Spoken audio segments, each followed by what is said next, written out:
स्वागत है आप सभी का आज के इस सेशन में क्लास 10 साइंस का चैप्टर नंबर 8 आज हम लोग पढ़ने वाले हैं। चैप्टर का नाम है हाउ डू ऑर्गेनिज्म रिप्रोड्यूस। यानी इस चैप्टर में हम ये पढ़ने वाले हैं कि कोई भी ऑर्गेनिज्म जो है ना वो रिप्रोड्यूस कैसे करता है, यानी कि अपने बच्चों को जन्म कैसे देता है। आपको पता ही है रिप्रोडक्शन का जो प्रोसेस है उसमें मेनली दो मोड हैं। एक है सेक्सुअल मोड ऑफ रिप्रोडक्शन और दूसरा है असेक्सुअल मोड ऑफ रिप्रोडक्शन। आज की जो ये क्लास है ना, इस क्लास के अंदर हम असेक्सुअल मोड ऑफ रिप्रोडक्शन को डिटेल में कवर करने वाले हैं और जो दूसरा सेगमेंट है इसका सेक्सुअल मोड ऑफ रिप्रोडक्शन उसे हम अगली क्लास में कवर कर लेंगे। तो आइए शुरू करते हैं आज के इस क्लास को। अभिवादन स्वीकार करें एम.एच. रब्बानी का विद्या दृष्टि के इस मंच से। देखिए हमारे सामने जो सवाल है, चैप्टर एक सवाल के साथ शुरू होता है और सवाल यही है कि हाउ डू ऑर्गेनिज्म रिप्रोड्यूस, यानी कोई भी जीव जो है ना वो रिप्रोड्यूस कैसे करता है, यानी बच्चों को जन्म कैसे देता है। लेकिन इस सवाल का जवाब तलाशने से पहले हमें ये समझना होगा कि ये जो टर्म है ना रिप्रोडक्शन, ये टर्म है क्या। तो आइए सबसे पहले हम रिप्रोडक्शन को समझते हैं। देखिए रिप्रोडक्शन की बात करें तो रिप्रोडक्शन जो है ना एक प्रोसेस है और इस प्रोसेस में होता ये है कि कोई भी लिविंग ऑर्गेनिज्म प्रोड्यूस करता है न्यू इंडिविजुअल्स को, और ये जो न्यू इंडिविजुअल्स होते हैं ना ये सिमिलर होते हैं उनके, यानी पेरेंट्स की तरह होते हैं। तो यहाँ पे एक टर्म इस्तेमाल हुआ न्यू इंडिविजुअल। आप ख्याल रखिएगा इस चैप्टर के अंदर इंडिविजुअल्स के जगह पर ऑफस्प्रिंग हो सकता है या प्रोगेनी भी हो सकता है। तो आपने क्या जाना कि रिप्रोडक्शन एक ऐसा प्रोसेस है जिसमें कोई भी लिविंग ऑर्गेनिज्म जो है ना वो अपने जैसे दिखने वाले, अपने जैसे मिलते जुलते न्यू इंडिविजुअल को क्या करेंगे, प्रोड्यूस करेंगे या जन्म देंगे। एक टर्म जो है वो इस्तेमाल किया जाता है स्पीसीज। तो स्पीसीज भी हम समझ लेते हैं कि हम स्पीसीज किसे कहेंगे। तो देखिए दो डिफरेंट इंडिविजुअल ऑर्गेनिज्म एक ही स्पीसीज के कहलाएंगे यदि वो दिखने में एक जैसे हों और वो एक दूसरे के साथ ब्रीड कर सके, यानी कि उनमें आपस में रिप्रोडक्शन हो सके। तो फिर ऐसे ग्रुप ऑफ ऑर्गेनिज्म को या ऐसे दो डिफरेंट इंडिविजुअल को हम एक ही स्पीसीज का मानेंगे। अब यहाँ पे एक हम डिफरेंस समझने वाले हैं। डिफरेंस है लाइफ प्रोसेस और रिप्रोडक्शन के बीच का। अब आप सोचेंगे कि लाइफ प्रोसेस और रिप्रोडक्शन के बीच का डिफरेंस हम क्यों समझ रहे हैं, तो एक काफ़ी ट्रिकी सा सवाल है। उसको अगर हैंडल करना है तो ये डिफरेंस हमें समझना होगा। देखिए लाइफ प्रोसेस ऑलरेडी आप पढ़ चुके हैं। अगर आपने लाइफ प्रोसेस नहीं पढ़ा हुआ है तो लाइफ प्रोसेस का वीडियो भी आपको प्लेलिस्ट में मिल जाएगा, आप वहाँ से जाकर डिटेल में इस चैप्टर को कवर कर सकते हैं। लाइफ प्रोसेस जो है ना एसेंशियल है। क्या टर्म इस्तेमाल हुआ, एसेंशियल। एसेंशियल का मतलब है अनिवार्य है, इसके बिना काम चलने वाला नहीं है। यानी कोई भी इंडिविजुअल ऑर्गेनिज्म है ना वो अगर उसके लाइफ को मेंटेन रखना है यानी उसे जिंदा रहना है तो उसके लिए लाइफ प्रोसेसेस क्या है, एसेंशियल हैं। जैसे कि हम एग्जाम्पल के तौर पर न्यूट्रिशन की बात कर लें या फिर हम रेस्पिरेशन की बात कर लें। ये रिप्रोडक्शन नहीं है, मिस्टेक है, आप ख्याल रखें। रेस्पिरेशन की बात कर लें या फिर एक्सक्रीशन की बात कर लें, डाइजेशन की बात कर लें, ये सारे क्या है, लाइफ प्रोसेसेज हैं। इनमें से कोई भी लाइफ प्रोसेस ना अगर रुक गया, अगर नहीं हो रहा है तो इसका मतलब है कि वो ऑर्गेनिज्म जो है अलाइव नहीं रह पाएगा। यानी सिंपली हम ये कंक्लूजन ड्रॉ कर सकते हैं कि किसी भी ऑर्गेनिज्म के अलाइव रहने के लिए लाइफ प्रोसेस जो है एसेंशियल है। लेकिन क्या ऐसा रिप्रोडक्शन के साथ होता है क्या? आप सोच के देखिए कि अगर कोई भी ऑर्गेनिज्म रिप्रोड्यूस नहीं करता है, यानी सिंपल सी बात कहूँ तो अपने बच्चों को या अपने जैसे जीवों को जन्म नहीं देता है, तो क्या वो जीव जिंदा नहीं रहेगा? क्या वो ऑर्गेनिज्म मर जाता है? ऐसा नहीं होता। तो हम ये कह सकते हैं कि रिप्रोडक्शन जो है ना वो एसेंशियल नहीं है। अब सवाल ये है कि अगर रिप्रोडक्शन एसेंशियल नहीं है तो हम फिर इसे पढ़ ही क्यों रहे हैं, हम इसे पढ़ क्यों रहे हैं? तो देखिए रिप्रोडक्शन एसेंशियल नहीं है लेकिन इंपॉर्टेंट है इसका। अब सवाल है कि रिप्रोडक्शन का इंपॉर्टेंस क्या है, तो इसके अगर इंपॉर्टेंस को समझना है तो हमें कुछ रीजंस देखने होंगे। देखिए सबसे पहला रीजन क्या है, existence and continuity of the species.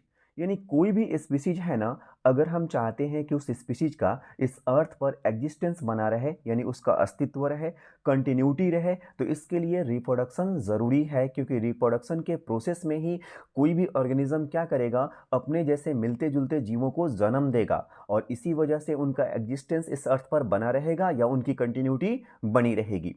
इसी तरह हम कह सकते हैं कि नई स्पीसीज के एडिशन के लिए आपको इतना तो आइडिया होगा ही कि रिप्रोडक्शन के प्रोसेस में ना वेरिएशन प्रोड्यूस होता है और यही जो वेरिएशन है, ये क्या होता है, पीढ़ी दर पीढ़ी, जनरेशन बाय जनरेशन इकट्ठा होते रहता है और फिर इसके कारण न्यू स्पीसीज का इवोल्यूशन होता है। तो नई स्पीसीज के इवोल्यूशन के लिए ज़रूरी क्या है, वेरिएशन। और वेरिएशन प्रोड्यूस कौन से प्रोसेस में होगा, रिप्रोडक्शन के प्रोसेस में। इसका सिंपल सा मतलब है कि अगर नई स्पीसीज का इवोल्यूशन कराना है या नई नई प्रजातियों का विकास करना है तो उसके लिए भी रिप्रोडक्शन ज़रूरी है।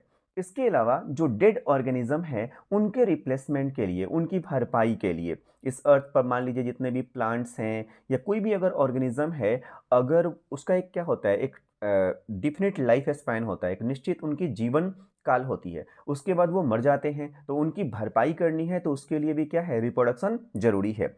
इसके अलावा जो वेरिएशन है किसी भी ऑर्गेनिज्म के अंदर, वो अगले उसके जनरेशन में ट्रांसफ़र हो सके या फिर जो भी कैरेक्टरिस्टिक्स उसके अंदर है वो अगली पीढ़ी में ट्रांसफ़र हो सके, ये सारे काम किससे होंगे, रिप्रोडक्शन से होंगे। तो आप ये कह सकते हैं कि रिप्रोडक्शन जो है ना एसेंशियल नहीं है लेकिन इम्पॉर्टेंस है इसका। तो अगर आपसे ये पूछा जाएगा कि वाई रिप्रोडक्शन इज इम्पॉर्टेंट, तो आप यहाँ से ये 4 पॉइंट मेंशन कर सकते हैं। अब जैसे कि हमने रिप्रोडक्शन के प्रोसेस को डिफाइन करते हुए आपसे बोला कि रिप्रोडक्शन एक ऐसा प्रोसेस है जिसमें कोई भी ऑर्गेनिज्म क्या करता है, न्यू इंडिविजुअल्स को रिप्रोड्यूस करता है और वो अपने पेरेंट्स के जैसे दिखते हैं। तो अब एक सवाल है, do organism create exact copy of themselves, यानी क्या ये ऑर्गेनिज्म बिल्कुल अपने जैसे एग्जैक्ट कॉपी की तरह बच्चों को जन्म देते हैं? तो इसको समझने के लिए कुछ बेसिक चीज़ें हमें पहले समझनी होगी। देखिए, सेल के अंदर क्या होता है, न्यूक्लियस होता है, आप पहले से जानते हैं, और इस न्यूक्लियस में क्रोमोसोम होता है। और ये क्रोमोसोम बना होता है किससे, डीएनए से, एक खास तरह का मटेरियल जिसे हम क्या कह रहे हैं, डीएनए। आप इसे यहाँ भी समझ सकते हैं। देखिए, ये हमारे पास क्या है, एक सेल है और सेल के अंदर ये क्या है, न्यूक्लियस है। अब न्यूक्लियस के अंदर अगर हम देखें तो न्यूक्लियस में हमें क्या दिख रहा है, क्रोमोसोम्स दिख रहा है। और ये क्रोमोसोम जो है वो किस तरह का मटेरियल से बना है, तो वो डीएनए से बना है। इसे अगर और हम डेप्थ में जाना चाहें तो आप इसे यहाँ पे और इजीली समझ सकते हैं। ये सेल है हमारे पास, सेल के न्यूक्लियस को अगर हम जूम करके देखेंगे तो न्यूक्लियस में कुछ हमें ऐसे थ्रेड लाइक स्ट्रक्चर दिखेंगे जिसे हम क्या कह रहे हैं, क्रोमोसोम्स कह रहे हैं। ठीक है, तो ये आपको यहाँ पे दिख रहा है क्रोमोसोम। ठीक है, और ये क्रोमोसोम किस तरह के मटेरियल से बना है, तो ये बना है डीएनए से। और डीएनए जो है ना, इसका देखिए एक सेगमेंट अगर लें, जैसे कि ये अपना डीएनए है, इसमें से अगर हम एक पर्टिकुलर सेगमेंट की बात करें तो इस सेगमेंट को हम क्या कहते हैं, जीन कहते हैं। अब हम अपने सवाल पर वापस आते हैं। सवाल हमारे सामने क्या है कि do organism create exact copy of themselves, कि क्या कोई ऑर्गेनिज्म बिल्कुल एग्जैक्ट अपनी तरह का कॉपी क्रिएट करता है? तो आप देखिए, जो क्रोमोसोम्स है ना वो हमें कहाँ दिखा, वो हमें सेल के न्यूक्लियस में दिखा। ठीक है, और इनके पास क्या होता है, इनके पास होता है information for inheritance of features. Features बोले या हम कैरेक्टर्स बोले या हम ट्रेट्स बोले, यानी ट्रेट्स को लेकर जो इन्फॉर्मेशन होता है वो कहाँ होता है, न्यूक्लियस में पाए जाने वाले क्रोमोसोम में होता है। लेकिन ये किस फॉर्म में होता है, तो ये होता है डीएनए मॉलिक्यूल के फॉर्म में।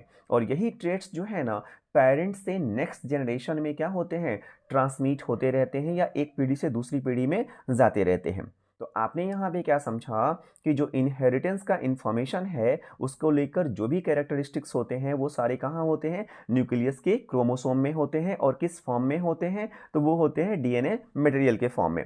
डीएनए बोले तो डीऑक्सी राइबो न्यूक्लिक एसिड। अब देखिए, डीएनए जो है ना एक तरह का क्या है, ये इंफॉर्मेशन सोर्स है।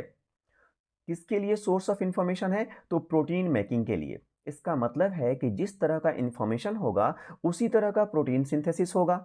और अगर इंफॉर्मेशन में चेंज आया तो इसका मतलब प्रोटीन जो सिंथेसिस होने वाला है वो भी डिफरेंट तरह का सिंथेसिस होगा। और इसका अल्टीमेट रिजल्ट ये निकलेगा कि अगर प्रोटीन डिफरेंट तरह का सिंथेसिस होगा तो इवेंचुअली इसके वजह से अल्टर्ड बॉडी डिज़ाइन बनेगा, यानी कि जो भी ऑफस्प्रिंग प्रोड्यूस होगा उसके बॉडी डिज़ाइन में चेंज आ जाएगा। अब यहाँ पे एक और चीज़ हमें समझना है, एक टर्म इस्तेमाल होता है डीएनए रेप्लिकेशन। अगर आपसे पूछा जाए कि डीएनए रेप्लिकेशन क्या होता है, तो देखिए, जो रिप्रोडक्शन का प्रोसेस है ना, रिप्रोडक्शन का प्रोसेस, इस प्रोसेस का जो बेसिक इवेंट है ना वो इवेंट है DNA replication.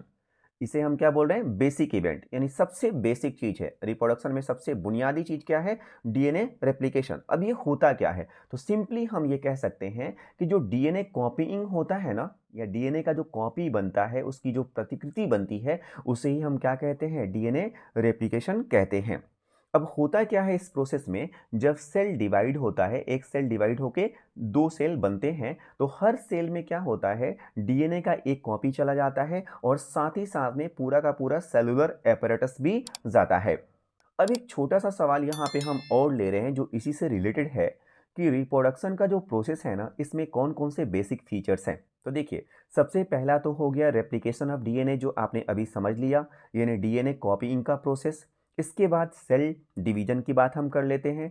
Then growth and differentiation of cellular machinery, जो सेल है ना, उनका ग्रोथ और उनका डिफरेंशिएशन होता है। मतलब कि इनिशियल फेज में ना सारे सेल जो होते हैं एक जैसे होते हैं, लेकिन जैसे जैसे वो ग्रो करते हैं ना, डिफरेंशिएशन होने लगता है, यानी कि डिवीजन ऑफ लेबर होने लगता है। अलग अलग सेल जो है ना, वो अलग अलग तरह के काम करने लगते हैं। अब बार बार अभी हमने बात करी डीएनए कॉपीइंग के बारे में, जिसको हमने बोला डीएनए रेप्लिकेशन। तो अब ख्याल कीजिए, ये जो डीएनए कॉपीइंग का प्रोसेस है ना, जो ये या फिर डीएनए रेप्लिकेशन का प्रोसेस है, इससे क्या होता है, वेरिएशन प्रोड्यूस होता है। ठीक है।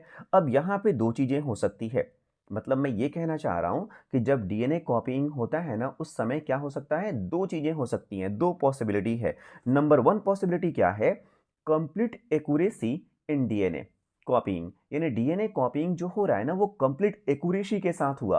अगर कंप्लीट एक्यूरेसी के साथ हुआ, कोई एरर नहीं हुआ, तो फिर तो एग्जैक्टली आइडेंटिकल सेल्स बनेंगे। और इस प्रोसेस से क्या फिर प्रोड्यूस होगा, क्लोन प्रोड्यूस होगा, बिल्कुल एग्जैक्टली अपने पेरेंट्स की तरह ऑफस्प्रिंग होगा। लेकिन अगर डुप्लीकेशन में कोई एरर हो गया, यानी डीएनए कॉपीइंग में कोई भी स्लाइटली सा एरर हो गया, तो इससे क्या होगा, डिसिमिलर सेल्स बनेंगे और इससे वेरिएशन प्रोड्यूस होगा। या हम ये कह सकते हैं कि जो ऑफस्प्रिंग होगा, ये जो प्रोगेनी होगा ना, वो क्या होगा, पेरेंट्स से थोड़ा सा डिफरेंट दिखेगा। तो इसके बेस पर एक चीज तो हमें समझ में आ रही है कि जो वेरिएशन प्रोड्यूस हो रहा है ना, वो कौन से प्रोसेस में होगा, तो वो होगा रिप्रोडक्शन के प्रोसेस में। और ये एक तरह से ना रिप्रोडक्शन के प्रोसेस की इनबिल्ट टेंडेंसी है कि इसमें वेरिएशन प्रोड्यूस होता ही होता है। ठीक है। और खास करके सेक्सुअल में तो ज्यादा होता है, क्योंकि वहां पे दो पेरेंट्स होते हैं और दोनों का डीएनए कॉपी होता है। तो दो अलग अलग पेरेंट्स का डीएनए कॉपी होंगे, तो एक तो कॉपीइंग में एरर होता है, फिर दोनों का जेनेटिक मटेरियल्स मिलेगा तो कुछ और नए तरह के वेरिएशन प्रोड्यूस हो सकते हैं। तो क्या बोला मैंने, कि रिप्रोडक्शन के प्रोसेस का ना एक इनबिल्ट टेंडेंसी है कि उसमें वेरिएशन प्रोड्यूस होता है। और यही बेसिस है इवोल्यूशन का। इवोल्यूशन मतलब जैव विकास का, नए नए तरह के जीवों के डेवलपमेंट का, या नई स्पीसीज के इवोल्यूशन का। आइए हम वेरिएशन को डिफाइन करते हैं और इसके इंपॉर्टेंस को समझते हैं। तो देखिए, variation is the change in the characters of an individuals which has not existed in their parents। मतलब ये है कि वेरिएशन क्या है, चेंज है किसमें, कैरेक्टर्स में या ट्रेट्स में किसी भी इंडिविजुअल के। यानी कोई भी इंडिविजुअल ऑर्गेनिज्म जो है, उसके कैरेक्टर्स में जो चेंज आया है ना, उसी चेंज को हम वेरिएशन कह रहे हैं। और ये चीज़ें जो है ना, उसके पेरेंट्स में एग्जिस्ट नहीं करती थी। जैसे आप खुद देख लीजिए, अगर हम अपने आप को देखें तो हम पाएंगे कि हमारे अंदर बहुत सारे ऐसे कैरेक्टरिस्टिक्स हैं या ट्रेट्स हैं जो हमारे पेरेंट्स में नहीं दिखते, यानी हमारे मम्मी में या हमारे पापा में नहीं दिखते हैं। तो हम क्या कह सकते हैं कि वो एक तरह का हमारे अंदर जो ये ट्रेट दिख रहा है, जो हमारे पेरेंट्स में एग्जिस्ट नहीं करता था, वो क्या है, वेरिएशन है। अब वेरिएशन का इंपॉर्टेंस अगर आपको बताना हो तो ख्याल रखिए, पहला इंपॉर्टेंस क्या है, वेरिएशन जो है ना, वो लॉन्ग पीरियड में क्या करता है, तो ये न्यू स्पीसीज के इवोल्यूशन में हेल्प करता है। जैसे कि मैंने पहले ही बताया कि वेरिएशन जनरेशन बाय जनरेशन क्या होता है, आगे ट्रांसमिट होता जाता है और फिर ये इकट्ठा होते होते एक न्यू स्पीसीज को फॉर्म करता है। वेरिएशन जो है वो बेसिस ऑफ इवोल्यूशन है, यहाँ पे वेरिएशन होना चाहिए, ख्याल रखें। तो बेसिस ऑफ इवोल्यूशन है। इसके अलावा वेरिएशन जो है वो इंश्योर करता है सर्वाइवल को, और कब, अंडर एडवर्स कंडीशन, जब परिस्थितियां ठीक नहीं होती हैं, तो उन एडवर्स कंडीशन में किसी भी ऑर्गेनिज्म के सर्वाइवल में वेरिएशन जो है वो हेल्प करता है। तो आपने यहाँ पे वेरिएशन को समझ लिया और वेरिएशन के इंपॉर्टेंस को समझ लिया। अब आते हैं हम अपने मुख्य सवाल पर, यानी जो मेन हमारे सामने ऑब्जेक्टिव है इस चैप्टर का। वो चैप्टर का ऑब्जेक्टिव क्या है? Mode of reproduction. तो मैंने आपको इस क्लास के शुरुआत में ही बताया था कि हमें दो मोड ऑफ रिप्रोडक्शन की बात करनी है, असेक्सुअल मोड ऑफ रिप्रोडक्शन और सेक्सुअल मोड ऑफ रिप्रोडक्शन। और इस क्लास में हम बात करने वाले हैं असेक्सुअल मोड ऑफ रिप्रोडक्शन। तो आइए असेक्सुअल मोड ऑफ रिप्रोडक्शन को हम डिटेल में समझते हैं। देखिए, असेक्सुअल मोड ऑफ रिप्रोडक्शन में ना सिंगल पेरेंट इन्वॉल्व होता है। अब सिंगल पेरेंट इन्वॉल्व होता है, इसका मतलब है कि इसमें मेल और फीमेल के बीच का कोई डिफरेंशिएशन नहीं होगा, कोई मियोसिस नहीं होता यहाँ पे, नो गैमेट फॉर्मेशन भी नहीं होता, और लेस वेरिएशन प्रोड्यूस होता है। लेस वेरिएशन कंपैरेटिवली किसकी कंपैरिजन में? सेक्सुअल मोड ऑफ रिप्रोडक्शन के कंपैरिजन में यहाँ पे वेरिएशन काफ़ी कम होता है। और असेक्सुअल मोड ऑफ रिप्रोडक्शन जो है ना, वो जनरली जो लोअर क्लास के ऑर्गेनिज्म होते हैं ना, उनमें पाया जाता है। जैसे कि कुछ यूनिसेलुलर ऑर्गेनिज्म की हम बात कर लें, बैक्टीरिया है, अमीबा, पैरामीशियम या यूग्लिना, इनमें ये पाया जाएगा। इसके अलावा कुछ मल्टी सेलुलर ऑर्गेनिज्म भी हैं, लेकिन ख्याल रहे वो कैसे होंगे? सिंपल स्ट्रक्चर वाले, यानी कि कॉम्प्लेक्स स्ट्रक्चर वाले नहीं। जैसे कि इंसान है, इंसान जो है वो भी एक मल्टी सेलुलर ऑर्गेनिज्म है, बट वो कॉम्प्लेक्स स्ट्रक्चर वाला है। हमने यहाँ किसकी बात करनी है? सिंपल स्ट्रक्चर वाले मल्टीसेलुलर ऑर्गेनिज्म की, जैसे कि हाइड्रा है, फंजाई है, प्लेनेरिया है। इन सब में भी असेक्सुअल मोड ऑफ रिप्रोडक्शन होगा। इसके अलावा कुछ प्लांट्स हैं, जैसे रोज है, पोटैटो, ओनियन, इनमें भी असेक्सुअल मोड ऑफ रिप्रोडक्शन होता है। वैसे प्लांट्स में सेक्सुअल मोड ऑफ रिप्रोडक्शन भी होता है, जो आगे हम डिटेल में कवर करेंगे। अब थोड़ा-सा ना हम एक कंपैरिजन के लिहाज से सेक्सुअल मोड ऑफ रिप्रोडक्शन को भी देख लेते हैं। अभी मैंने आपको असेक्सुअल मोड ऑफ रिप्रोडक्शन बताया, अब मैं आपको सेक्सुअल मोड ऑफ रिप्रोडक्शन बता रहा हूँ। ये मैं बस इसलिए बता रहा हूँ ताकि आप ना एक कंपैरिजन कर सकें। अगर आपको डिफरेंट पूछा जाए ना कि असेक्सुअल मोड ऑफ रिप्रोडक्शन में और सेक्सुअल मोड ऑफ रिप्रोडक्शन में क्या डिफरेंस है, तो वो आप यहाँ से बता सकते हैं। देखिए, सेक्सुअल मोड ऑफ रिप्रोडक्शन में ना 2 पेरेंट्स इन्वॉल्व होंगे। इसका मतलब है कि यहाँ पे मेल और फीमेल के बीच का डिफरेंशिएशन होगा। नंबर 2, गैमेट फॉर्मेशन यहाँ पे हो रहा है, यानी यहाँ पे क्या होगा? मेल गैमेट और फीमेल गैमेट की बात होगी। मेल गैमेट को हम मेल जर्म सेल बोल सकते हैं, फीमेल गैमेट को हम फीमेल जर्म सेल बोल सकते हैं। और अगर हम ह्यूमन बीइंग की बात करेंगे, तो जो मेल में जर्म सेल होता है उसे हम स्पर्म कहते हैं, और फीमेल में जो होता है उसे हम एग सेल कहते हैं। तो इसकी बात हम आगे करेंगे, ठीक है? बट फिलहाल हमें क्या देखना है? बस एक कंपेरिजन देखना है, ठीक है? देखिए, सेक्सुअल मोड ऑफ रिप्रोडक्शन में जो न्यू ऑर्गेनिज्म प्रोड्यूस होता है ना, वो जेनेटिकली सिमिलर होता है पेरेंट के, लेकिन आइडेंटिकल नहीं होता। मतलब एग्जैक्ट कॉपी नहीं होता, बिल्कुल एक जैसा नहीं दिखता है, थोड़े बहुत डिफरेंस होते हैं। लेकिन हाँ, अगर जेनेटिकली देखिएगा तो क्या होगा? वो सिमिलर होगा। कंपैरेटिवली मोर वेरिएशन, इसका मतलब है असेक्सुअल मोड ऑफ रिप्रोडक्शन से यहाँ पे वेरिएशन ज़्यादा होगा।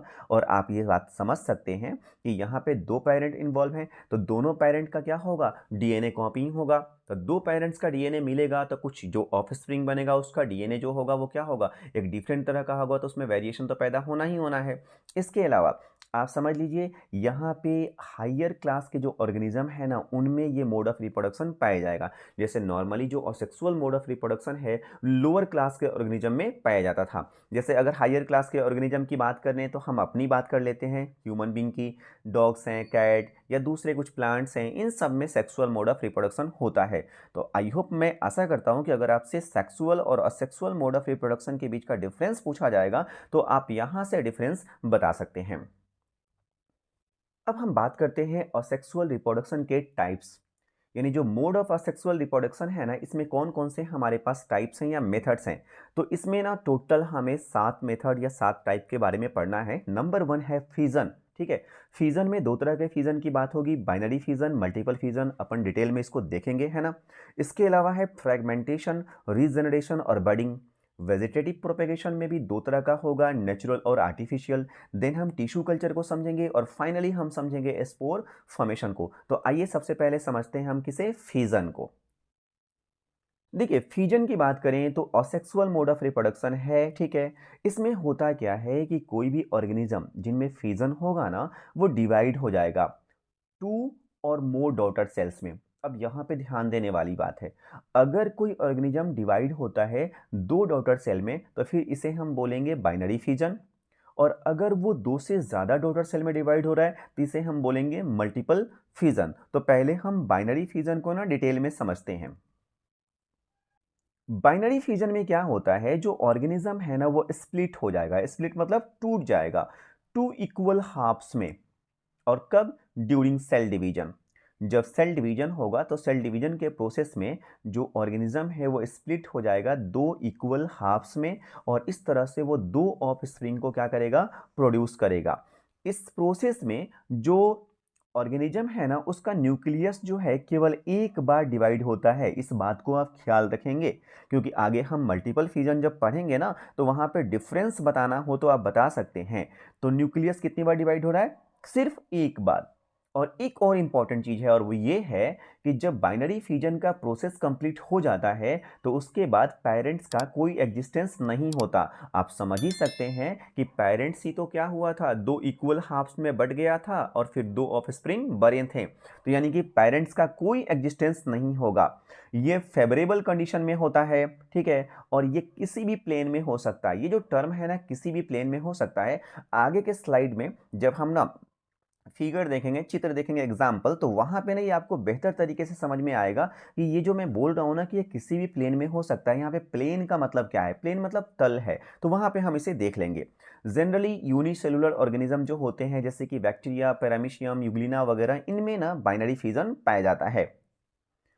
आप देख सकते हैं यूग्लिना ये अमीबा है, ये पैरामीशियम, और ये बैक्टीरिया अलग अलग शेप के बैक्टीरिया होते हैं। जैसे ये स्फेरिकल है, ये रॉड लाइक है, ये स्पाइरल की तरह है। तो इन सब में ना बाइनरी फिजन देखा जाएगा। अब बाइनरी फिजन की बात करते हैं हम किसमें? अमीबा में। अमीबा में बाइनरी फिजन देखिए, ये हमारे पास ना पेरेंट अमीबा है। ये पेरेंट अमीबा है। और होता क्या है इस पेरेंट अमीबा में, अगर आप देखेंगे ये इसका क्या है? न्यूक्लियस है, ठीक है। और ये इसका क्या हो गया? साइटोप्लाज्म, ठीक है। अब हो क्या रहा है, जो न्यूक्लियस है ना, आप नोटिस कीजिए न्यूक्लियस को। न्यूक्लियस का इलोंगेशन हो रहा है, इसे हम क्या कहते हैं? इलोंगेशन ऑफ न्यूक्लियस, यानी न्यूक्लियस जो है ना वो लंबा हो रहा है। उसके बाद क्या होगा, ये न्यूक्लियस जो है डिवाइड हो गया दो न्यूक्लियस में। देख रहे हैं आप, दो न्यूक्लियस में डिवाइड हो गया। और जब न्यूक्लियस का इलोंगेशन हो रहा था ना, उसके साथ साथ जो इसका साइटोप्लाज्म है ना उसका भी इलोंगेशन हो रहा था। और फिर क्या होगा, ये जो दो न्यूक्लियस है ना, ये साइटोप्लाज्म क्या हो जाएगा? यहाँ से स्प्लिट कर जाएगा। और इस तरह से दो अमीबा बना, और ये न्यूक्लियस जो दोनों थे ना वो एक एक अमीबा में क्या हो गए? प्रोट्रूड हो गए। और इस तरह से एक अमीबा जो है स्प्लिट हो गया कितने में? दो अमीबा में। तो इसे हम क्या बोलेंगे? Binary fission. अब एक बात मैं आपको समझा दूं, यहाँ पे देखिए, ये अमीबा जो है ना, अभी हमने देखा कि अमीबा जो है ना इस तरह से स्प्लिट हुआ है।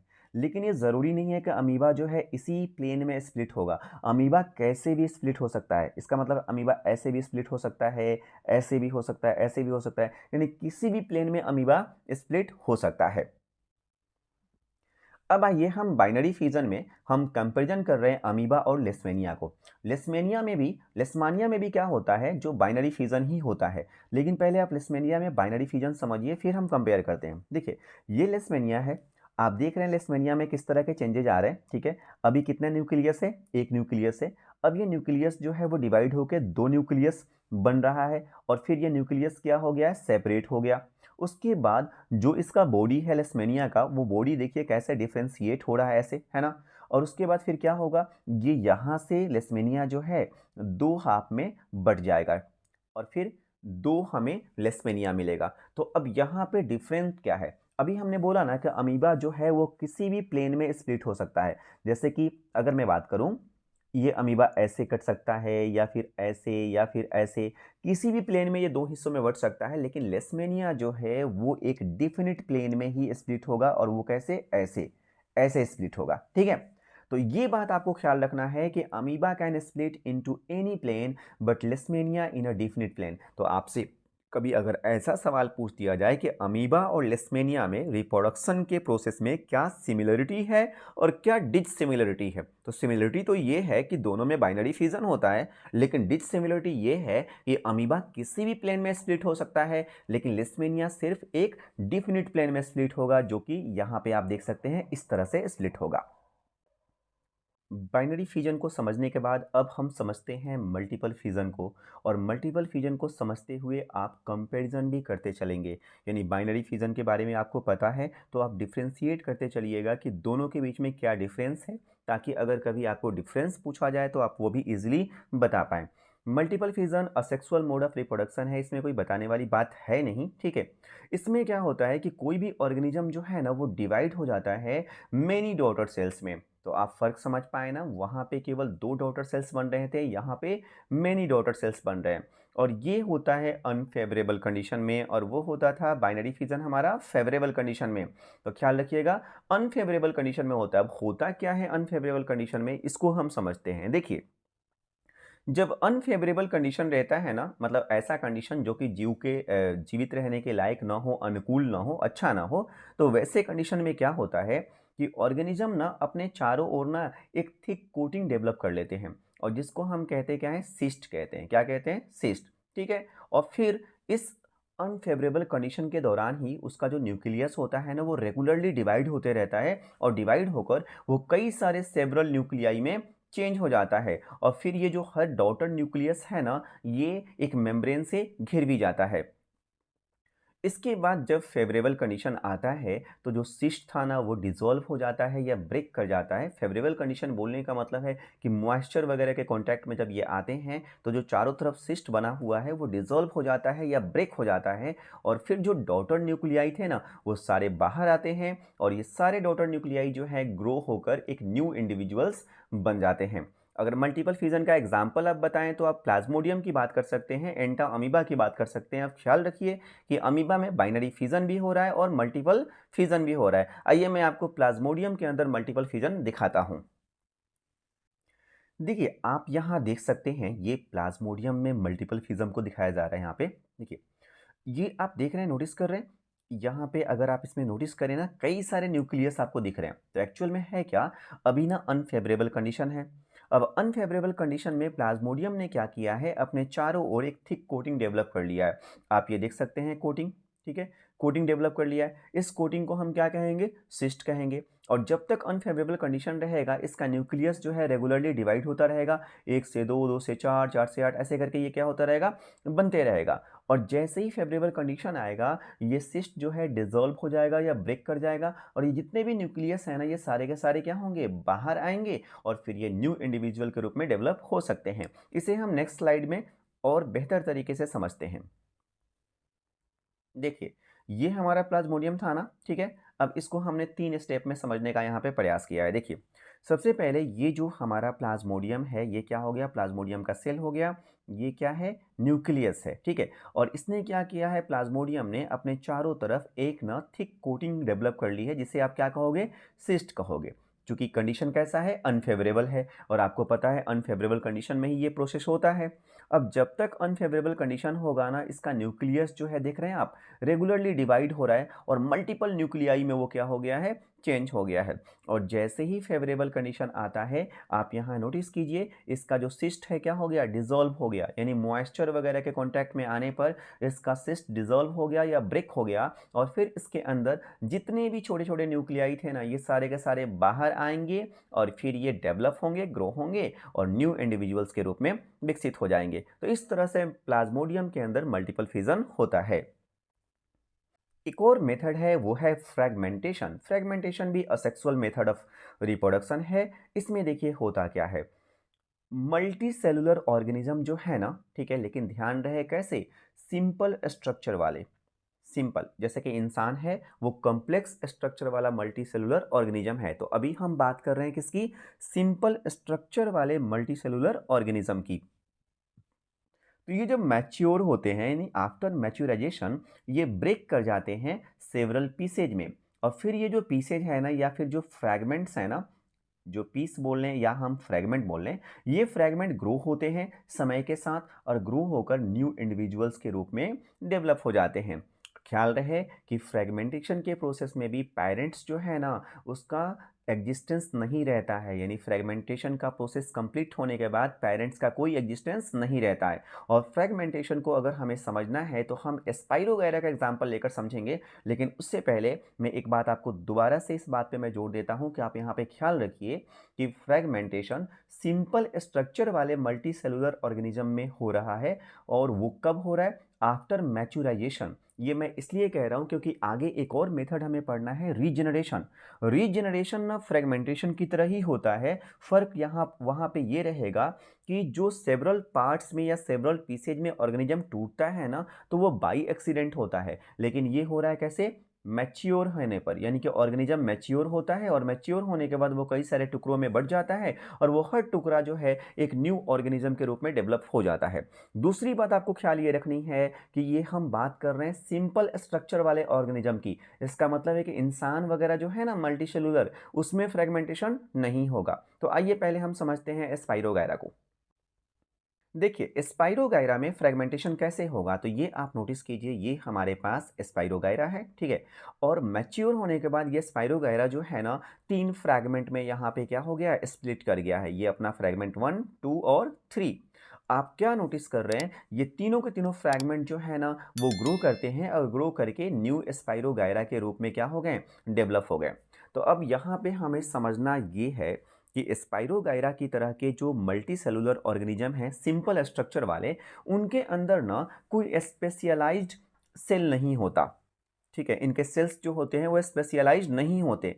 लेकिन जो कॉम्प्लेक्स स्ट्रक्चर वाले मल्टी सेलुलर ऑर्गेनिज्म होते हैं, जैसे कि हम इंसानों की बात कर लें, तो इनके सेल जो है ना वो स्पेशलाइज्ड होते हैं। इसका मतलब है कि यहाँ पे डिवीजन ऑफ वर्क होता है, यानी अलग अलग काम के लिए अलग अलग तरह के सेल होंगे। तो रिप्रोडक्शन के लिए इंसानों में क्या होता है, जर्म सेल होता है। और यही वजह है कि फ्रेगमेंटेशन जो है ना, उसके माध्यम से कॉम्प्लेक्स स्ट्रक्चर वाले जो ऑर्गेनिज्म होते हैं जैसे कि ह्यूमन बीइंग हैं, इनमें रिप्रोडक्शन नहीं होता। तो अगर आपसे ये सवाल पूछा जाएगा कि क्या इंसानों में फ्रेगमेंटेशन के माध्यम से रिप्रोडक्शन हो सकता है और नहीं हो सकता है, तो क्यों, तो आप कारण बता सकते हैं कि जो मल्टी सेलुलर ऑर्गेनिज्म जो है कॉम्प्लेक्स स्ट्रक्चर वाले, उनके सेल कैसे होते हैं, स्पेशलाइज्ड होते हैं, यानी रिप्रोडक्शन के लिए कुछ खास तरह के सेल होते हैं और इसीलिए इनमें फ्रेगमेंटेशन नहीं हो सकता है। रीजेनरेशन समझते हैं और रीजेनरेशन को समझते हुए आप इसे फ्रेगमेंटेशन से कंपेयर करते भी चलेंगे।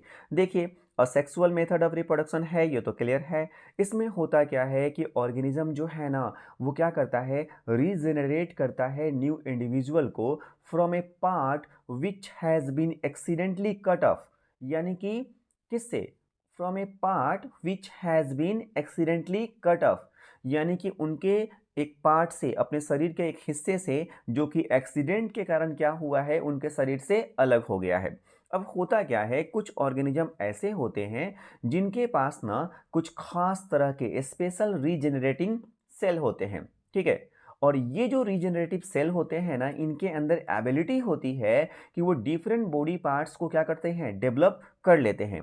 और ये जो प्रोसेस है ना डिफरेंट बॉडी पार्ट्स को डेवलप करने का, इसी को हम क्या कह देते हैं, रीजनरेशन कह देते हैं। अब यहाँ पे एक बात और आप ख्याल रखेंगे और वो ये है कि देखिए जिन भी ऑर्गेनिज्म में ना रिप्रोडक्शन जो है रीजनरेशन के मेथड से होता है, उनमें दूसरे मेथड से भी रीजनरेशन हो सकता है, सॉरी दूसरे मेथड से भी उनमें प्रोडक्शन हो सकता है, यानी वो रिप्रोड्यूस कर सकते हैं।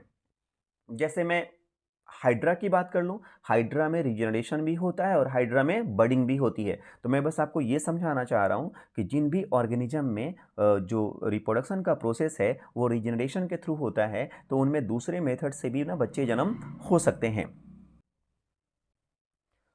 आइए प्लेनेरिया में रीजनरेशन को समझें। देखिए ये हमारे पास एक प्लेनेरिया है और अगर आप नोटिस करें तो ये प्लेनेरिया जो है ना बाई एक्सीडेंट जो है ना तीन पार्ट में स्प्लिट कर गया, ठीक है। कितने पार्ट में स्प्लिट किया है, ये तीन पार्ट में। ये इसका जो है सेंट्रल रीजन है, स्टमक वाला एरिया है, ये आप देख रहे हैं, ठीक है। अब इसके पास क्या नहीं है, हेड का पार्ट नहीं है, टेल का पार्ट नहीं है, लेकिन इसने क्या किया, अपने हेड के पार्ट को और टेल के पार्ट को डेवलप कर लिया। फिर देखिए ये वाला जो हिस्सा है कहाँ है, यहाँ पे आया हेड वाला पार्ट। बाकी बॉडी पार्ट्स को इसने भी क्या कर लिया, डेवलप कर लिया।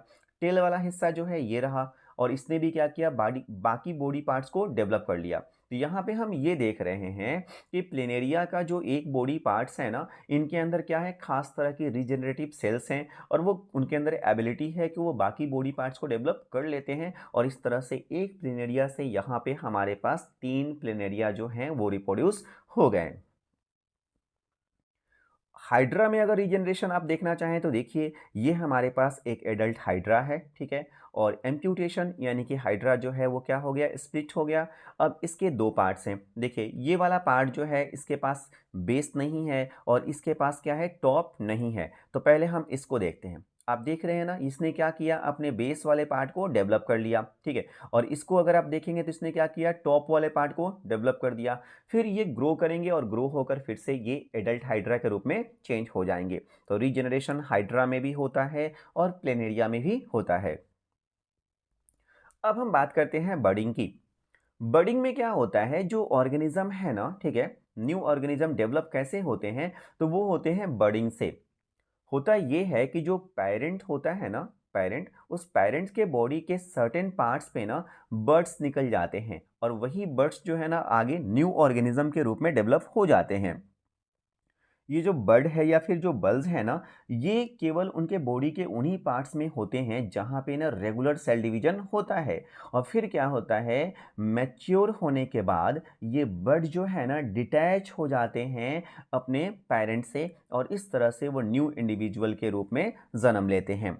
ख्याल रहे यहाँ पे कि ऑफ स्प्रिंग और पेरेंट दोनों का एग्जिस्टेंस जो है ना बडिंग के बाद बना रहता है। अब यहाँ पे ध्यान इसलिए देना है क्योंकि इससे पहले जितने भी हमने रिप्रोडक्शन के प्रोसेस अभी तक इस क्लास में डिस्कस किए हैं वहाँ पे हम नॉर्मली यही देख रहे हैं कि रिप्रोडक्शन के प्रोसेस कंप्लीट होने के बाद पेरेंट्स का कोई एग्जिस्टेंस नहीं होता, लेकिन बडिंग में क्या है, पेरेंट्स का भी एग्जिस्टेंस होगा और ऑफ स्प्रिंग का भी एग्जिस्टेंस होगा।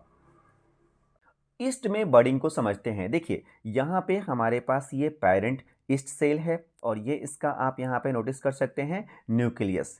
आपने क्या देखा कि ये जो ईस्ट है ना, इसका न्यूक्लियस आप देख रहे हैं ना क्या हो रहा है, इलोंगेट हो रहा है। और इलोंगेट होने के साथ में आप नोटिस कर सकते हैं इसके एक पार्ट पे क्या निकल गया है, बड निकल गया है, ठीक है। और फिर जो ये न्यूक्लियस इलोंगेट हो रहा है ना, ये न्यूक्लियस क्या होता है, प्रोट्रूड हो जाता है इस बड के अंदर। और उसके बाद फिर ये न्यूक्लियस क्या हो गया, डिवाइड हो गया। और न्यूक्लियस डिवाइड होने के बाद जो बड वाला पार्ट है ना, उसमें एक हिस्सा चला गया और दूसरा हिस्सा यहाँ पे है, आपको देख रहे हैं, ठीक है। और फिर क्या होता है, जो इसका साइटोप्लाज्म है ना, वो साइटोप्लाज्म भी यहाँ से क्या हो जाएगा, डिवाइड हो जाएगा। और फिर एक ईस्ट से क्या हुआ, दो ईस्ट बन गया। तो इसमें होता ये है कि जो स्मॉल बर्ड्स हैं वो ग्रो हो जाते हैं any end of the cell, यानी सेल के किसी भी किनारे पर बर्ड्स निकल जाते हैं, यानी कि एक उभार निकल जाता है। फिर जो न्यूक्लियस है ना वो इलोंगेट होता है और उसका एक पार्ट जो है ना वो प्रोट्रूड हो जाता है बड के अंदर, यानी बड के अंदर चला जाता है। फिर ये न्यूक्लियस जो है डिवाइड हो जाता है दो न्यूक्लियाई में और एक न्यूक्लियाई जो है ना वो बड के अंदर चला जाता है। और फिर यही बड जो है ग्रो करता है सर्टेन एक्सटेंट तक और उसके बाद ये अपने मेन पार्ट से क्या होता है, डिटैच हो जाता है, यानी कि मदर सेल से डिटैच हो जाता है और डिटैच होकर एक नया ईस्ट फॉर्म करता है। अब यहाँ पे एक इंटरेस्टिंग बात ये है, आप इसको नोटिस करें, इस इमेज को देखें आप। यहाँ पे अगर आप नोटिस करें ना, जो पेरेंट ईस्ट है ना उसके ऊपर एक बर्ड नहीं बल्कि बर्ड के ऊपर बर्ड, बर्ड के ऊपर बर्ड निकल रहा है, यानी चेन ऑफ ईस्ट सेल यहाँ पे फॉर्म हो रहा है। तो ईस्ट जो है ना बहुत तेजी से क्या करता है, रिप्रोडक्शन करता है, तो बर्ड के ऊपर बर्ड भी फॉर्म हो सकता है। अब हाइड्रा में बडिंग की बात करें तो आप यहाँ नोटिस कर सकते हैं ये हमारे पास एक पेरेंट हाइड्रा है, ठीक है। और ये जो चीज़ें दिख रही है ना इसको हम कहते हैं टेंटेकल्स, ठीक है।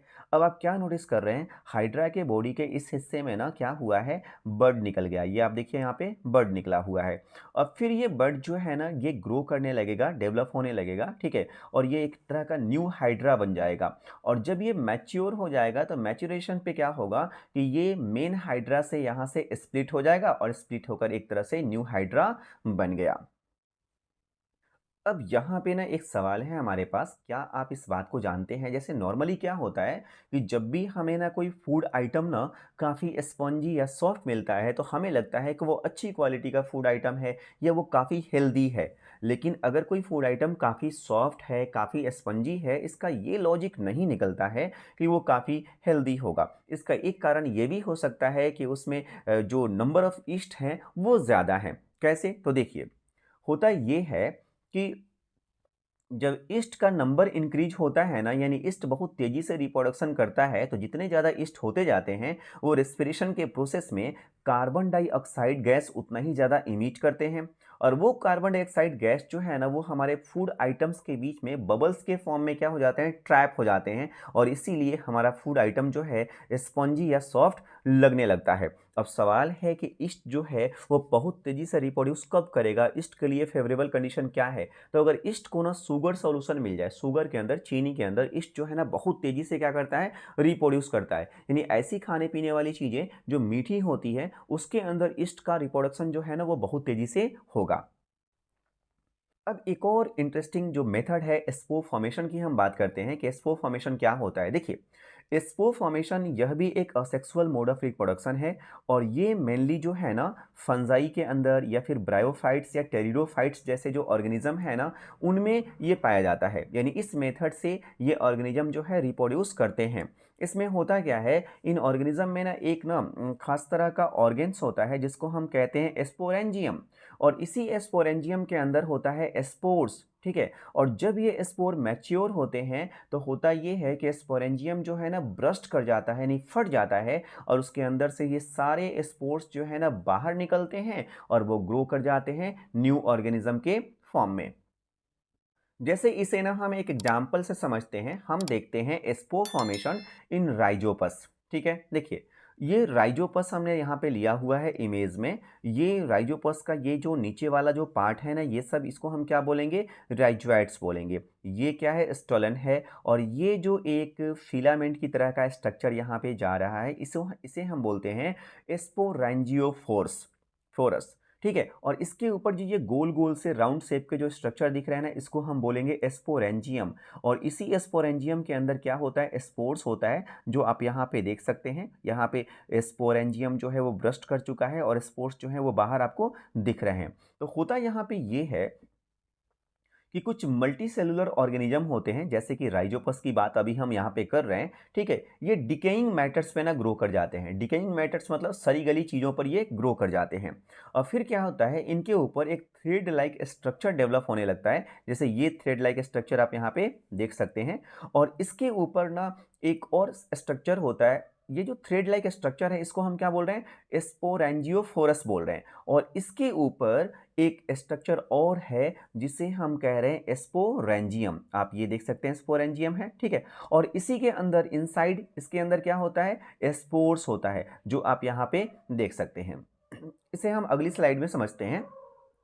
देखिए, ये जो स्पोर्स है ना जिनकी हमने बात करी, ये जहाँ स्पोर, ये राउंड शेप का होता है, और जब एडवर्स कंडीशन होता है ना तो इसके अंदर का जो न्यूक्लियस है ना वो क्या होता है, रेगुलरली डिवाइड होते रहता है स्पोरेंजियम के अंदर।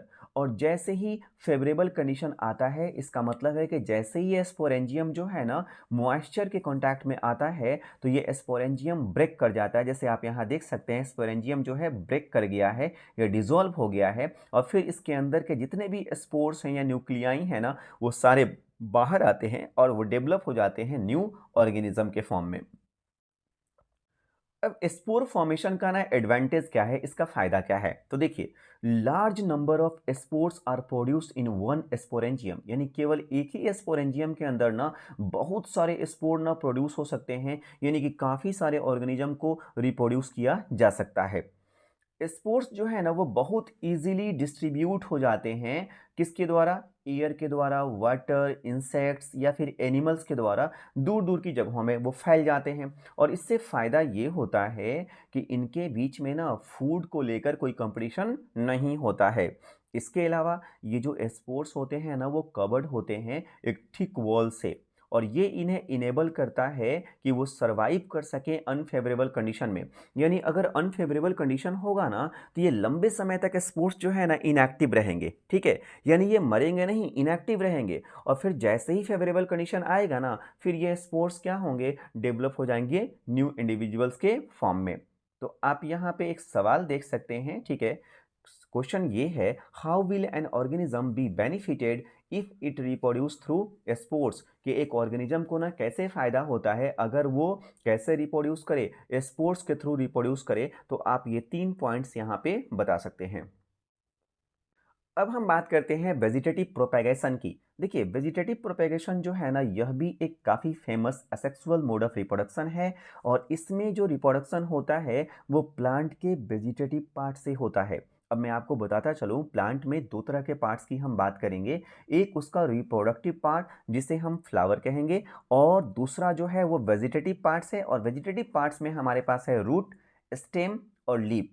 यहाँ पर रिप्रोडक्शन कैसे होगा, इसका मतलब है कि जो प्लांट के डिफरेंट पार्ट्स हैं ना, वो डिफरेंट पार्ट्स जो हैं प्लांट से सेपरेट होंगे, और सेपरेट होकर वो न्यू ऑफस्प्रिंग के रूप में डेवलप हो जाएंगे। यानी कि रूट से प्लांट डेवलप होगा, स्टेम से होगा, लीफ से होगा। और ये एक सिंपल मेथड है प्लांट्स में रिप्रोडक्शन का। जो जेनेटिक कैरेक्टरिस्टिक्स होते हैं ना प्रोगेनी के, ठीक है, इस मेथड से अगर हम रिप्रोडक्शन करते हैं तो वो सिमिलर होता है किसके, पेरेंट्स के। यानी अगर हम चाहते हैं कि जेनेटिकली हमें जो ऑफ स्प्रिंग चाहिए वो पेरेंट्स की तरह चाहिए, तो फिर वेजिटेटिव प्रोपेगेशन जो है एक अच्छा मेथड है।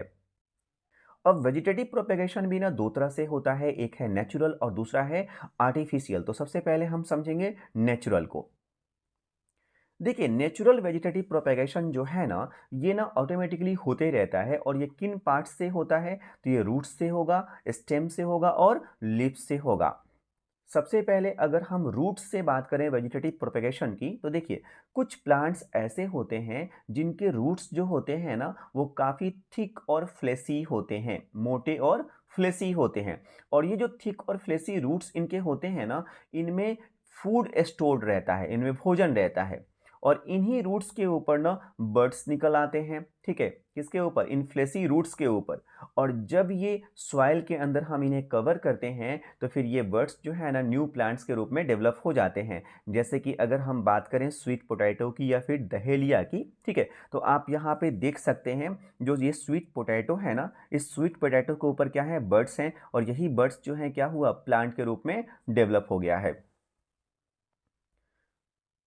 दूसरा, स्टेम के थ्रू वेजिटेटिव प्रोपगेशन कैसे होता है, तो कुछ ऐसे प्लांट्स होते हैं जिनके स्टेम जो है ना वो न्यू प्लांट्स के रूप में ग्रो कर जाते हैं जब वो ग्राउंड के या सॉइल के कांटेक्ट में आते हैं। जैसे पोटैटो है, ओनियन है, जिंजर है या ग्रास है। आप इस एग्जांपल में नोटिस कीजिए, ये क्या है, ग्रास है। अब ग्रास का स्टेम जो है ना वो अर्थ के कांटेक्ट में आया, तो फिर क्या हुआ, इनके जहाँ जहाँ नोड्स है ना, इन नोड्स के पास से क्या होने लगा, एक नया ग्रास का प्लांट निकलने लगा। इसी तरह अगर आप यहाँ पे देखेंगे, जिंजर देखिए, जिंजर से भी नया प्लांट्स जो है इसी तरह डेवलप हो रहा है। या फिर हम पोटैटो की बात करें, पोटैटो के ऊपर ना छोटे छोटे ना आइज होते हैं, ठीक है, और यही आइज जो है ना क्या होगा, यहाँ से बड निकलेगा, और वही बड जो है वो प्लांट्स के रूप में डेवलप हो जाएगा। जैसे आप यहाँ देख सकते हैं, ये बड जो है प्लांट्स के रूप में कैसे डेवलप हो रहा है, तो ऊपर वाला पार्ट जो है वो सूट बन जाता है, और नीचे वाला पार्ट क्या है, रूट सिस्टम बनाता है। इसी तरह ओनियन में भी आप देख सकते हैं, ये ओनियन का स्टेम है, और इसको अगर हम सॉइल के अंदर ब्यूरी कर दें तो ये फिर क्या होगा, एक न्यू ओनियन के रूप में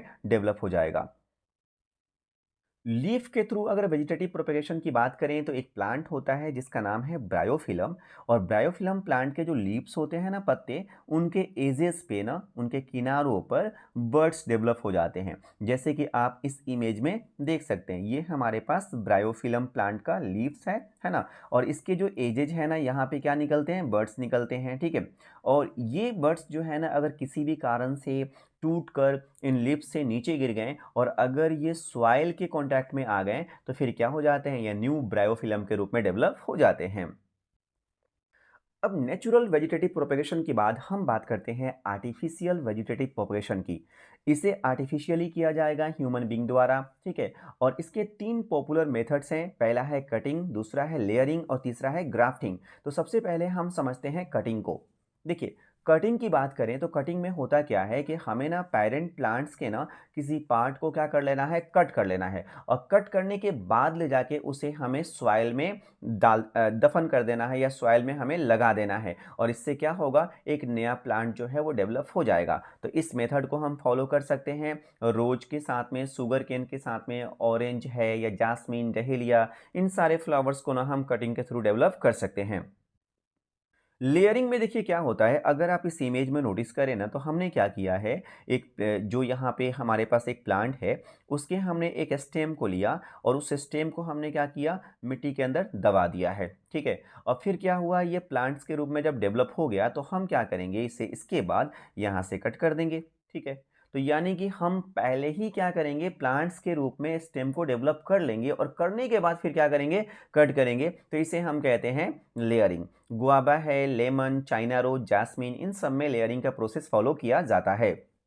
ग्राफ्टिंग में क्या होता है, ग्राफ्टिंग तो काफ़ी यूनिक मेथड है। इसमें क्या करेंगे, हम दो डिफरेंट प्लांट्स ले लेंगे, ठीक है, और उन दो डिफरेंट प्लांट्स के स्टेम को कट करेंगे और उन दोनों को फिर हम कनेक्ट कर देंगे और कनेक्ट करने के बाद क्या करेंगे, उसका जो एक पार्ट होगा ना या एक एंड होगा उसको हम सॉइल में ब्यूरी कर देंगे, यानी कि मिट्टी के अंदर डाल देंगे और इससे क्या होगा, एक नया प्लांट डेवलप हो जाएगा। आप यहाँ देख सकते हैं कैसे हमें करना है इस प्रोसेस को, ठीक है। और यहाँ देखिए कितना इंटरेस्टिंग लग रहा है, एक ही प्लांट है, एक ही प्लांट के ऊपर आपको यहाँ पे लेमन भी दिख रहा है और आपको यहाँ पे ऑरेंज भी दिख रहा है। इसका मतलब है कि इस मेथड से हम कुछ खास तरह के क्वालिटी वाले प्लांट जो है ना वो डेवलप कर सकते हैं। आपने नोटिस किया होगा कभी कभी रोज़ के फ्लावर को कि एक ही प्लांट्स पे कई अलग अलग कलर्स के ना फ्लावर्स दिखते हैं, तो वो कैसे किए गए होंगे, तो वो ग्राफ्टिंग के थ्रू डेवलप किए गए होंगे।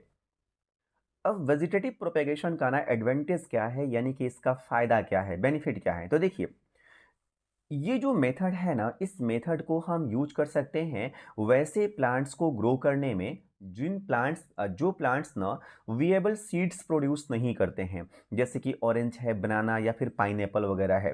इसके अलावा इस मेथड को वहाँ भी इंट्रोड्यूस किया जा सकता है, वैसे एरियाज में इंट्रोड्यूस किया जा सकता है जहाँ पे ना कुछ इन्वायरमेंटल फैक्टर में चेंज आने के कारण या फिर सॉइल में चेंज आने के कारण ना सीड जर्मिनेशन नहीं हो पा रहा है, यानी वहाँ सीड जर्मिनेट ही नहीं हो पा रहा है, तो फिर वहाँ पे हम वेजिटेटिव प्रोपेगेशन से ना प्लांट्स को डेवलप कर सकते हैं। और सबसे जो इम्पोर्टेंट बात है वो ये है कि ये काफ़ी रैपिड, ईजियर और चीपर मेथड है, यानी बहुत तेज़ी से हम बहुत ज़्यादा संख्या में प्लांट डेवलप कर सकते हैं, आसान है और काफ़ी सस्ता भी है।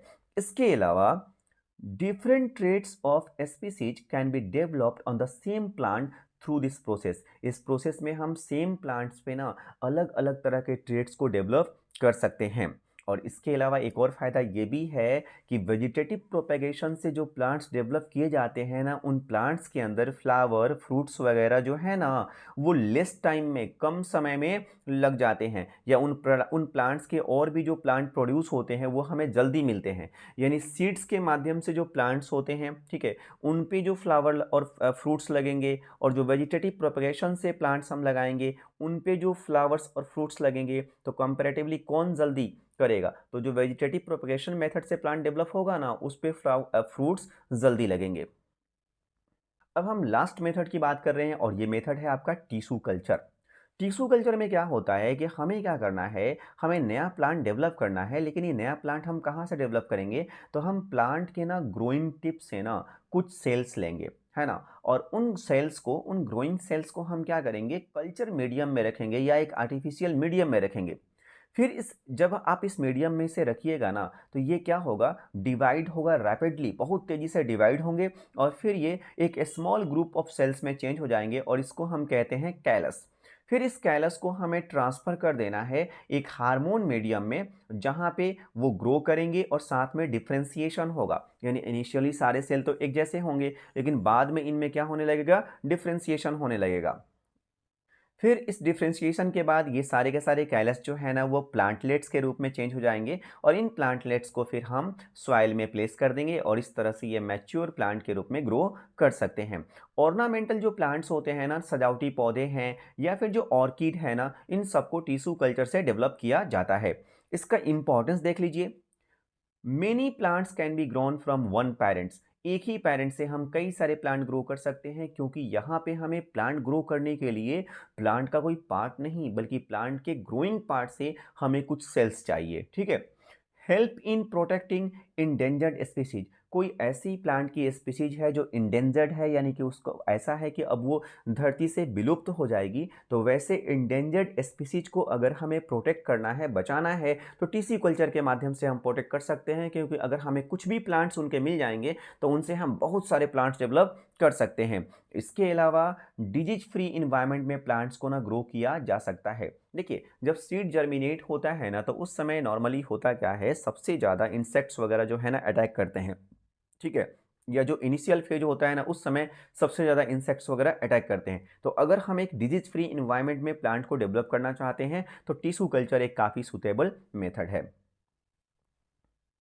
टिश्यू कल्चर को आप यहाँ पे इन इमेज के थ्रू समझ सकते हैं। देखिए, ये हमने क्या किया है, हमने प्लांट के ग्रोइंग टिप से ना कुछ सेल्स लिया है और इन सेल को हमने कहाँ रखा है, कल्चर मीडियम में रखा। जब हम इन्हें कल्चर मीडियम में रखेंगे तो क्या होगा, ये बहुत रैपिडली डिवाइड होंगे, यानी सेल डिवीजन होगा। उसके बाद कुछ ग्रुप ऑफ सेल्स बन जाएंगे और उनको हम क्या कहेंगे, कैलस कहेंगे।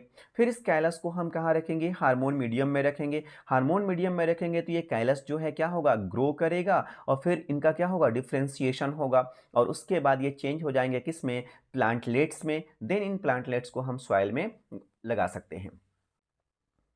अब लास्ट में जैसा कि असेक्सुअल मोड ऑफ रिप्रोडक्शन को हमने कंप्लीटली कवर कर लिया है, तो अंत में हमें ये समझ लेना है कि असेक्सुअल मोड ऑफ रिप्रोडक्शन का एडवांटेज क्या है और डिसएडवांटेज क्या है। तो देखिए, सबसे पहला फायदा तो यही है कि इसमें किसी भी ऑर्गेनिज्म को रिप्रोडक्शन के लिए ना दूसरे ऑर्गेनिज्म पे डिपेंड नहीं रहना पड़ता है, क्योंकि यहाँ पे एक सिंगल पेरेंट ही क्या करेगा, न्यू ऑफस्प्रिंग को रिप्रोड्यूस कर देगा। इसके अलावा टाइम कम लगता है यहाँ पे रिप्रोडक्शन के प्रोसेस में। बहुत कम ही समय में बहुत ज़्यादा संख्या में ऑफ स्प्रिंग को रिप्रोड्यूस किया जा सकता है। यहाँ तक कि एग्जैक्ट क्लोन्स भी डेवलप किए जा सकते हैं। डिज़ायरेबल कैरेक्टरिस्टिक्स को ना हम इजीली डेवलप कर सकते हैं या इजीली इनकॉर्पोरेट कर सकते हैं प्लांट्स में, और वो कौन से मेथड से, आर्टिफिशियल वेजिटेटिव प्रोपेगेशन से। तो अगर एसेक्सुअल मोड ऑफ रिप्रोडक्शन के एडवांटेज बताने हो तो आप ये 4 पॉइंट मेंशन कर सकते हैं। अब हम डिसएडवांटेज की बात करते हैं। अगर कुछ फ़ायदे हैं तो कुछ नुकसान भी हैं। पहला नुकसान ये है, चूँकि आपको पता है कि इसमें सिंगल पैरेंट इन्वॉल्व होता है, इसलिए वेरिएशन का जो चांस है ना वो नेग्लिजिबल है। और वेरिएशन का चांस नेग्लिजिबल है तो वो सही नहीं है। किसके लिए, न्यू स्पीशीज के इवोल्यूशन के लिए, बायोडाइवर्सिटी के लिए, हेल्दी इकोसिस्टम के लिए अच्छा नहीं है। और बहुत सारे केसेज में आपने क्या देखा था कि रिप्रोडक्शन का प्रोसेस कंप्लीट होने के बाद जो पेरेंट जनरेशन है ना वो एग्जिस्ट नहीं करता, यानी वो ख़त्म हो जाता है। ठीक है, इसके अलावा और सेक्सुअल रिप्रोडक्शन जो है ना वो बायोडाइवर्सिटी के लिए अच्छा नहीं है, क्योंकि अभी जैसे मैंने बोला कि इसमें वेरिएशन लेस होगा और वेरिएशन कम होगा तो फिर न्यू न्यू स्पीसीज का एवोल्यूशन नहीं होगा, और इवोल्यूशन नई स्पीसीज का नहीं होगा तो फिर ये बायोडाइवर्सिटी के लिए अच्छा नहीं है, और फिर इसलिए हम कह सकते हैं कि हेल्दी इकोसिस्टम के लिए अच्छा नहीं है। तो और सेक्सुअल मोड ऑफ रिप्रोडक्शन में हमने जितने भी टॉपिक्स कवर करने थे आपके एनसीईआरटी के अकॉर्डिंग हमने डिटेल में हर एक टॉपिक को कवर किया है। ठीक है, इसके बाद इस पार्ट में, इस चैप्टर में आता है सेक्सुअल मोड ऑफ रिप्रोडक्शन। तो वो अगली क्लास के अंदर हम लोग सेक्सुअल मोड ऑफ रिप्रोडक्शन को कवर करने वाले हैं। आई होप आज की क्लास में जो भी चीज़ें डिस्कस की गई हैं आपको समझ में आई होंगी। तो मिलते हैं हम अगले सेशन में। तब तक के लिए मैं यही कहूँगा कि एग्ज़ाम के लिए आप लोग एकदम शिद्दत से तैयारी करते रहें, टाइम बिल्कुल भी वेस्ट ना करें। तो इस क्लास में इतना ही, मिलेंगे अगले सेशन में जिसमें हम बात करेंगे सेक्सुअल मोड ऑफ रिप्रोडक्शन की।